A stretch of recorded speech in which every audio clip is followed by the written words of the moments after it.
So you seriously believe that with more time we'd have got support or acceptance in the Middle East region, we'd have had support in the Security Council, we'd have had the French and others on board? I can't say, I mean, I can't know what would have happened, but there would have been a much, much higher chance of getting all those things, and we would have been more ready. And if we tried and done all those things, there would have been much more honour in what was done. And there was no reason to rush, none whatsoever, except that the Americans wanted to go. And they, I believe, were scared of Blix being successful. And they started to smear him. There's no doubt about it if you go back to those days and look at the media. Dreadful. Martin. Laurie. Just a couple of questions. First, on the money again, you've mentioned resources, and you used some minutes ago the figure of £60 million. Could you just explain where this amount came from and when it was negotiated? I'm speaking from memory on the amount. Yes. But, I think it was. We'd been asking the Treasury and Clare for money, you know, if they wanted us to do more for a considerable time. And then there was a letter from Paul Boateng, who was the Financial Secretary to the Treasury at the time, giving 30 million, I think it was, I'm speaking from memory here, but it's roughly right, to the military for their Geneva Convention humanitarian obligations, out of which they suddenly ordered the food.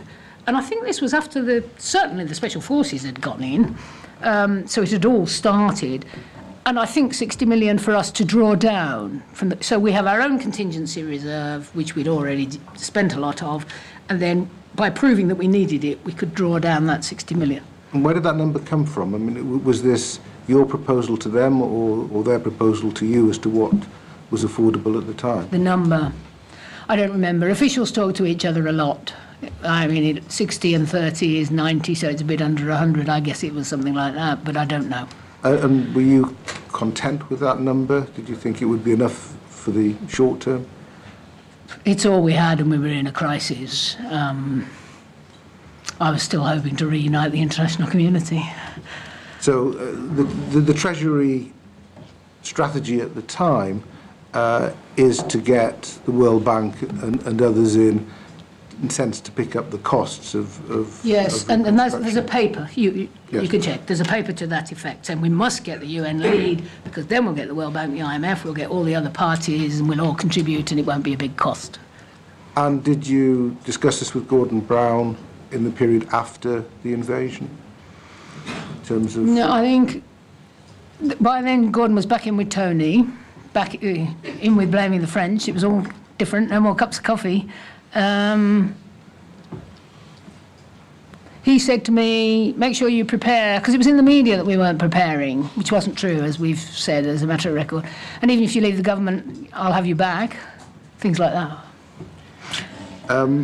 So, just in terms of where we were on the financial side, you had got a provision, but it had come rather late, and it would do so long as you were able to get the World Bank in.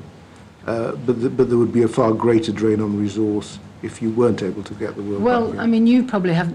The amount that America spent is, I can't remember now, $1 billion a week or... 18 billion. Yeah. They authorised 18 billion. Yeah, so...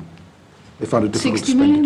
it all. I mean, you know, it was nothing. I mean, there wasn't serious British strategy for no international cooperation.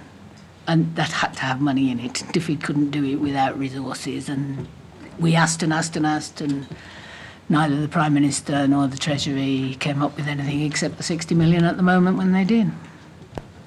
Another question relating to the period just before your resignation, when it was clear that ORHA had failed and that Bremer was going to be appointed and John Sawers was going to go out. Did you talk to John Sawers at all before you went out? No, I can't. I knew him because he'd been the in Number 10 as Yes. the, and we'd worked on Sierra Leone together. He'd been the kind of liaison for the Prime Minister because we were very in a strong position in Sierra Leone.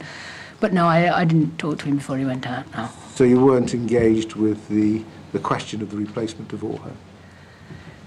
No, the Coalition Provisional Authority. Yeah. No, that was all being done by America. I don't think anyone bothered to talk to Britain about any of it. Lastly, just in terms of the general approach you're taking and the issues you've mentioned of Palestine and the role of the UN. Now, the Prime Minister of the time had clearly spoken a lot about this issue, going back to Crawford, and had made it a major feature of the broad foreign policy of which Iraq was a part. And he reaffirmed his commitment to this issue when he spoke to us last Friday.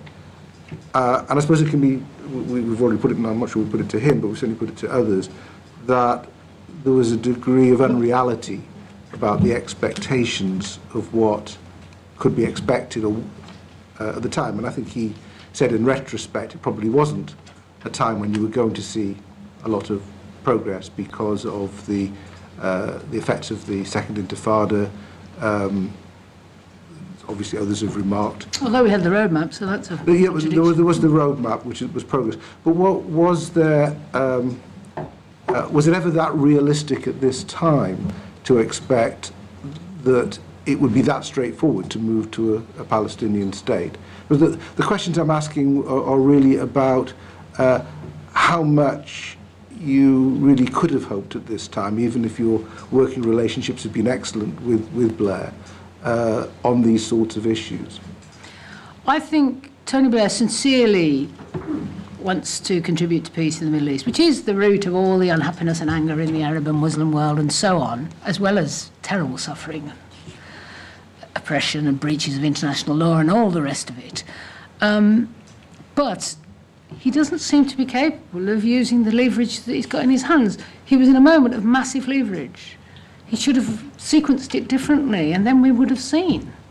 I mean, either of the Americans would go on their own, or we might have got some serious progress. Similarly, it seems to me, you know, Israel has access to the European market, very important to it, in a treaty with human rights obligations, and no one invokes them. And there's another piece of leverage that isn't used, and Britain's one of the countries that doesn't call for that. So I think by the way, I think he was absolutely sincere in thinking that what he did over Iraq was the right thing, by the way. I'm not saying he's insincere. I think he was willing to be deceitful about it because he thought he was right, and that's a serious question. And this is back to that point about the special relationship. You know, what is it? And does Britain have any leverage? And when we do have some leverage, do we use it or not? And we didn't, and he didn't try.